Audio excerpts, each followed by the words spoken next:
There are plenty of people out there who think that Yhwach is some generic strong final boss that came out of nowhere. Despite the 1000-year Blood War arc showering us with some of the best lore in all of Bleach, I'm still seeing takes that completely miss what Kubo was doing with Yhwach's character. He's more than just a villain, he is actually the key that unlocks the entire cosmology of Bleach from the very first chapter to the final page. The problem is that Kubo wrote him through subtlety. Unlike Aizen, who had hundreds of chapters of monologue and shocking reveals, Yhwach's characterization is buried within the lore and in the symbolism, and it's those finer details that Kubo only shared with Ryogo Narita, the writer of the Can't Fear Homeworld light novels. So if you've taken the time to read the manga and all of the additional material, you'll have a solid understanding of Yhwach. But most fans who've only read the manga will notice how the end of the 1000-year Blood War arc is totally rushed and how Yhwach's character suffers because of it. Thankfully, the anime is correcting this, and some incredible Yhwach moments have appeared via anime original sequences which Kubo has supervised. So in this video, I want to actually break down who Yhwach is. I'll be talking about what drives him and why every surface level take about him is pretty much wrong. So without further delay, this is my video explaining why nobody understands Yhwach. So first we have to begin with chapter 565. At the start of the chapter, we see an image of Yhwach as a baby, and he appears completely shrouded in darkness. We learn that when he was first born, he could not see, hear, speak, or even move. He was fully conscious, but pretty much trapped inside of himself with no way of interacting with reality. Here's the detail that people skip. Despite having no means of survival whatsoever, he was not afraid.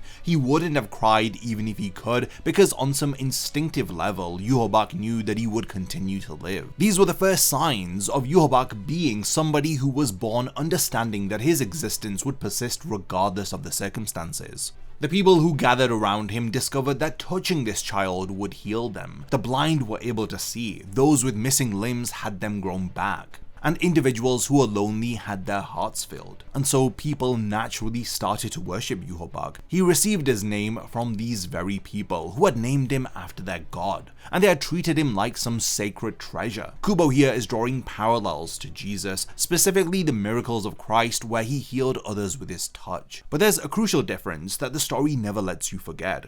Jesus, according to mainstream Christian theology, had the Mother Mary and his foster father Saint Joseph to guide him, as well as being raised with Jewish religious tradition. Yhwach had none of that in comparison. All he received was the screams of every soul that he'd ever touched once they started dying. There's an important mechanism behind Yhwach's healing. Every person who touched Yhwach received a fragment of his soul, and that fragment would sustain them and heal them. But when that individual died, and none of them lived much longer to be honest, that fragment would eventually return back to Yhwach, carrying everything that that person was. Their knowledge, abilities, regrets, anxieties, and crucially their suffering. And there was one major point of suffering that was universal amongst all of the souls that had returned to him, and it was that everyone was afraid of death. As more fragments returned, Yhwach's body slowly began to function. He was able to hear, then he could see, and then he could speak. Every sense that he gained came at the price of absorbing someone else's dying moments. If Yhwach ever stops this process, if he stops sharing his soul and absorbing it back from those who die,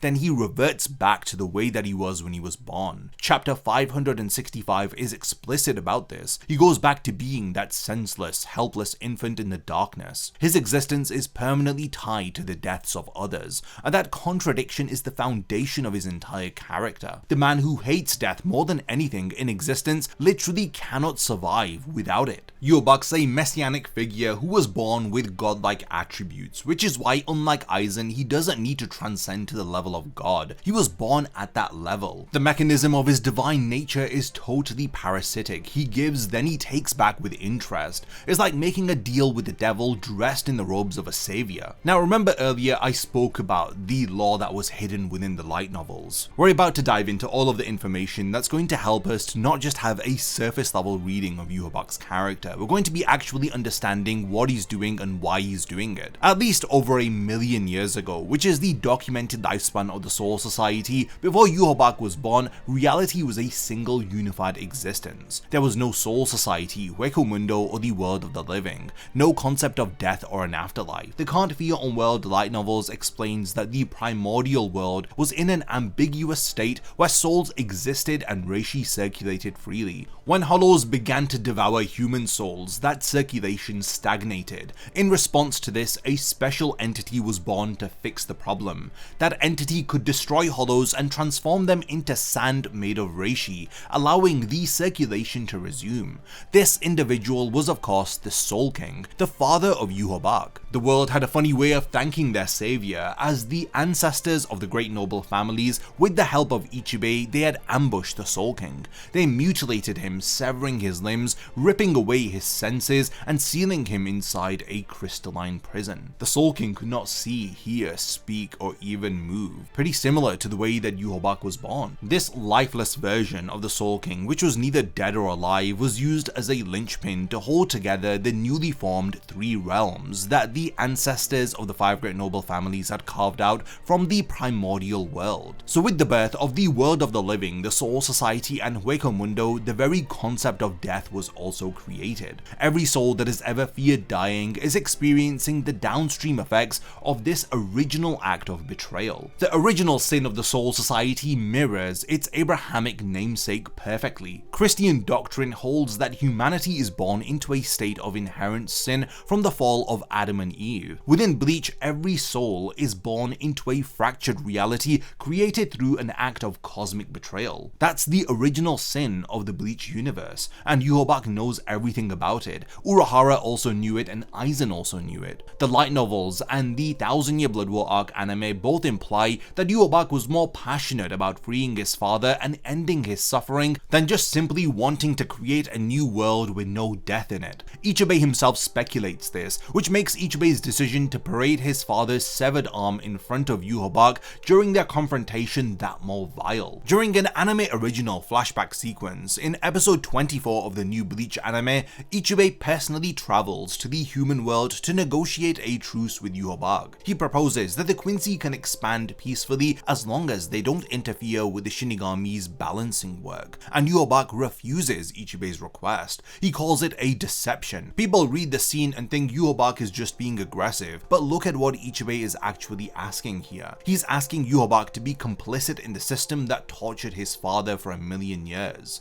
Yhwach directly asks Ichibei who was responsible for creating the concept of death. He's not refusing peace out of bloodlust. He's refusing to validate Ichibei's regime, which is built on the imprisonment of his father and the suffering of everyone who is born into the fractured world that the Soul Society's ancestors created. This particular flashback scene gives us something that the manga actually withheld until the very end of the 1000-Year Blood War arc. It's a clear statement of Yhwach's motivation. He wants to kill his father to end his endless humiliation, and to create a new world where the Quincy belong. The anime putting this halfway through the arc instead of burying it in the final chapters in a rushed manner was one of the smartest rewrites that they could have done, because it finally lets you understand what Yhwach is actually fighting for while the war is still happening. There's definitely a perspective you could adopt which argues that Yhwach's cause is justified. Why does the story treat him as a villain then? This is where you need to track his behavior across the story arc instead of looking at isolated moments. In chapter 484, from his very first appearance, he explicitly states his opposition to conflict. His exact quote is, "How many times do I have to tell you I will not tolerate no petty bickering in my presence? Conflict does not please me." A man who physically experiences the death of every soul who carries his soul fragments, who absorbs their terror and despair in their final moments, would of course naturally develop a hatred of violence. Imagine for over 1,000 years, with every soul fragment that returns to you, you feel their fear and pain of dying. If people stop dying, then Yhwach regresses back into that helpless infant state. He's trapped in a bit of a paradox. Either he returns to that state where he was born in darkness, where people steal from him and he takes it all back along with their fears on an infinite loop, or he carries on with all of that accumulated suffering in an attempt to become God and end the cycle permanently. If any of us were in Yhwach's position, with our heads filled with people suffering and their fears of death, we'd probably actually be just as insane and hypocritical as he is. Look at the speech Yhwach gives over Yamamoto's body in chapter 511. It's one of the most important pieces of dialogue for understanding his character. He tells Yamamoto that the original Gotei 13 were defenders in name only. They were a brutal mob of killers, but that's precisely why they were a force to be feared. Yamamoto used whatever means available to defeat his enemies back then, and the deaths of his own subordinates carried no more weight than a speck of ash. Then he delivers the gut punch to the dying Yamamoto. As he states, the Gotei 13 died with us 1,000 years ago. Yhwach saw the merciless brutality of Yamamoto's original captains firsthand. He was stabbed in the back by Chojuro Sasakibe during what was supposed to be a one-on-one duel with Yamamoto, and that's what allowed Yamamoto to deliver the finishing blow which took out Yhwach. After being defeated by a gang of ruthless killers through underhanded means while he was on his holy crusade of colonization, Yhwach concluded that their cruel methods were superior to his own. He adopted them. The compassion that he once had for his Quincy was beaten out of him by that loss, and over the 1,000 years that he was dormant, his mindset and philosophy evolved into something that is far more colder. Yhwach talks about creating a world without fear while taunting Ichigo about his mother's death, telling him Masaki should have felt joy being sacrificed for his cause. He knew her circumstances. He knew she was fighting the Grand Fisher trying to save her son when the Ashvalan stripped her of her powers, and when he laughs about it to Ichigo's face, he speaks of loving his children while performing the Ashvalan, ripping the life force from the very Quincy who swore loyalty to him. Look at Bambietta. Her entire philosophy is that if you don't win, you're dead. She vents that frustration by killing the Quincy Soldat right under Yhwach's nose. If Yhwach were a better king, he could have been a better example for his children to follow. By the later points of the 1,000-year Blood War arc, he's done caring about his children as individuals. And where he truly lost the plot was when he betrayed Hashvard and Gerard, who were about to deliver him victory. He was so drunk on power that he declared he had no use for them anymore. Hashvard's faith had already started to falter by this point, which is why he made sure that the Quincy race would survive no matter who won the war. Even Yhwach's most trusted, loyal follower could see that his king had lost himself, and that's not the behavior of someone who wants to create a peaceful world. Yhwach was well and truly consumed by all of the power that he had gained. The Sternritter are literally pieces of Yhwach given human form. Each one carries a fragment of his soul engraved with a shrift, a letter signifying a special ability. When that Sternritter dies, that piece returns to Yhwach, making him stronger. This is the same mechanism from his birth, just refined and weaponized. And unlike Aizen, who deliberately placed himself outside of the Espada hierarchy, Yhwach is both above the Sternritter and within them. He is the first letter, with his shrift ability the Almighty. He is the origin and core of the Vandenreich's power. Kubo went much deeper than just developing a power system for Yhwach's Quincy. Look at the specific Sternritter and what their abilities actually reflect. Hashward is the other half of Yhwach who takes on the mask of the ruler when Yhwach sleeps, and he wields the balance, an ability that redistributes fortune and misfortune. That's literally what Yhwach does throughout the entire arc as he shuffles life and power between his followers. Lil Barrow is described as God's masterpiece, the first Quincy to ever receive a shrift. Once he opens his left eye 3 times, no weapon can harm him and no logic applies to him. That's functionally identical to the Almighty once Yhwach's eyes open. And how is Lil defeated? He has his own power reflected back at him. Asnod operates through his optic nerve to inflict paralyzing fear on his opponents, and the Almighty operates through sight. Gerard Valkyrie is literally the heart of the Soul King, a being that refuses to die and keeps resurrecting through miracles and grows stronger with each attack that he receives. It's the same cheating of death that Yhwach exhibits towards the end of the final battle. Driscoll Bercy's overkill is Yhwach's condition stripped down to its most basic form. The more he kills, the stronger he grows. Bambietta's explode is an exaggerated response to fear, blowing up everything around her, refusing to let anything get too close. Each of the Sternritter have derived their identity in some way, shape or form from someone who has deep flaws in his own identity. The Sternritter are riddled with contradictions, and that's the point. They're a fractured mirror reflecting a fractured king. When Lil Toto confronts Yhwach about the Ashvalan and asks him how he could do this to his own people, his response is completely genuine. He he views this as comrades helping one another. They are expendable to him the way that clipping your nails is expendable. He's rearranging his own body parts, and from his perspective there is nothing cruel or unnatural about a god reclaiming what was always his. He performs the Ashvalin on the Sternritter he left behind to revitalize his Schutzstaffel. Then he performs the Ashvalin on the Schutzstaffel to bolster his own power. So you can see he's constantly redistributing this power, and his belief that this is just the natural order of serving under a god is what makes Yhwach so dangerous. At the very start of the 1000-Year Blood War arc, Kubo establishes the moral framework of the story. There's a speech about how the problem with war is that both sides consider themselves right. Morality is the agreement of the collective, and the Soul Society collectively decided that genocide was acceptable when they did it for their reasons. Look at the world Yhwach is trying to destroy and ask yourself honestly if the system is worth preserving. The inhabitants of Rukongai squalor outside of the gates of the Serete. The nobility commits crimes without consequence. The Quincy are hunted down if they defend themselves too aggressively against hollows. Mayuri's atrocities are tolerated by everyone. The Vizards were sentenced to be executed, with Urahara, Yoruichi and Tessai being exiled from the Soul Society for crimes that they didn't commit. Then there's the true motives of Squad Zero and their leader Ichibe. He was literally willing to mutilate Ichigo and transform him into the next Soul King if Ichigo and the others were unable to stop Yhwach.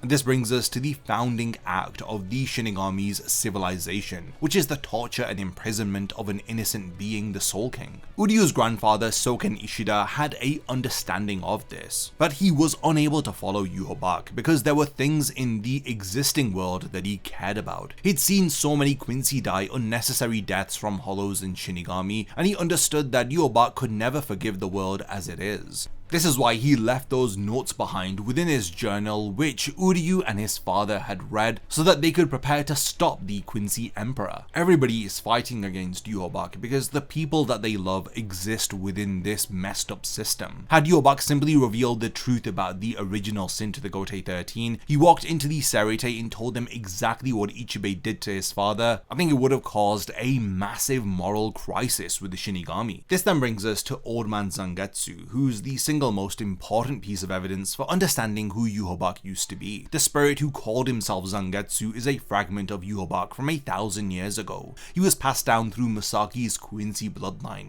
He manifested within Ichigo's inner world because Ichigo is a hybrid with both Quincy, Shinigami, Hollow, and Fullbring heritage. And over the course of 15 years, he gradually bonded to Ichigo's soul. This fragment of Yhwach was fundamentally changed. He is Yhwach and he is not in a sense. He came from the same source, but through spiritually bonding with Masaki and then Ichigo, he became something separate. During the Shattered Shaft, when Ichigo declares that he doesn't just want to survive but he wants to win, that fighting for its own sake is meaningless, that simple display of courage is what wins the old man's heart. That fragment of Yhwach who feared death more than anything looked at a 15-year-old boy willing to die for what he believed in and decided to protect him. From that moment on, Old Man Zangetsu supports Ichigo fully, even while still holding back his true power to keep him away from the path of a Shinigami, because he doesn't want Ichigo to suffer, and I'm sure he is aware that Yhwach is going to return and he will one day try to kill Ichigo. Old Man Zangetsu developed a hatred for the rain, which is Ichigo's symbol of despair. And this is all thematically woven into the story. On June 17th, when Ashvalin killed Masaki, it was raining. The original Yhwach was taking sadistic pleasure in inflicting suffering onto others, while the fragment Old Man Zangetsu that was born from him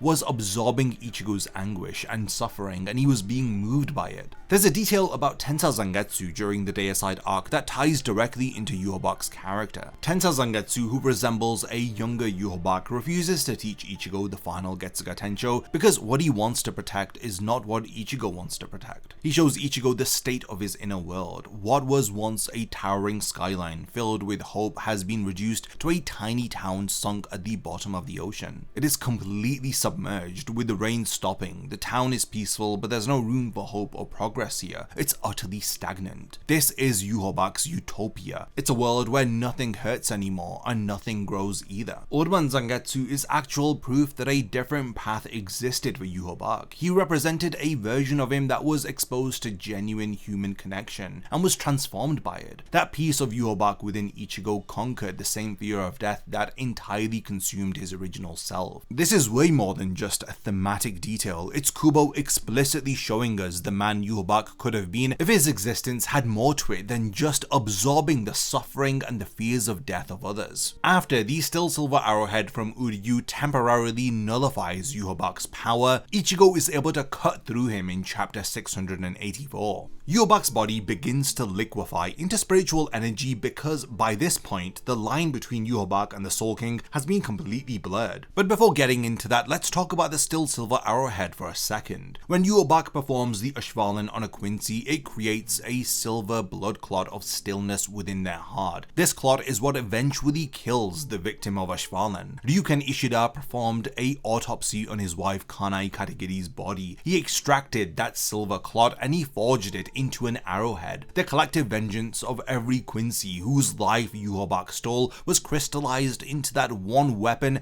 that could temporarily nullify his power. And this mirrors Lil Barrow's defeat perfectly, having his own power reflected back at him. The god who claimed to control fate fell to the consequences of his own cruelty through a weapon literally formed from the silver left behind in the hearts of his victims. When Yhwach's powers are momentarily halted by the arrow, Ichigo's cracked blade dissipates, and beneath the outer shell lies Ichigo's original false Shikai, the only blade Yhwach can be defeated by. These are the words that Old Man Zangetsu said to Ichigo during his Bankai training. It's the same blade that he envisioned cutting him down in the dream Hashward passed on to him. In the Can't Fear on World light novels, 6 months after the Quincy War, Shunsui visits the royal palace and sees Yhwach's perfectly preserved body suspended in a crystal prison. Ichibei used his Ichimonji to rename Yhwach's corpse as the Reo, the Soul King. Thus, reality itself bent to accommodate the new designation. By changing what Yhwach was called, Ichibei fundamentally changed what he became. When Shunsui directly confronted Ichibei about whether if Ichigo would have received the same treatment, Ichibei didn't hesitate. He coldly confirmed that yes, Ichigo would have been renamed the Soul King and locked away forever. He refers to these god-tier beings as things rather than people, stating there is value in simply having something to worship. That's the Zero Division's philosophy. Ichibei had Ichigo lined up as a contingency the entire time. If Yhwach hadn't absorbed the Soul King's power during the final arc, and if he wasn't defeated, then Ichigo would have been the Soul King replacement. Yhwach unknowingly saved the boy his other self swore to protect, while condemning himself to the fate that he spent 1,000 years trying to save his father from. Yhwach is now trapped in a state where he is neither alive or dead. He's forced to hold together the 3 realms that he tried to destroy. So in the end, nothing really changed. Yhwach was absorbed into the machine that he tried to break, and the machine kept turning. In chapter 686, 10 years later, dark orbs of Yhwach's remnant consciousness manifest at the same time across the realms.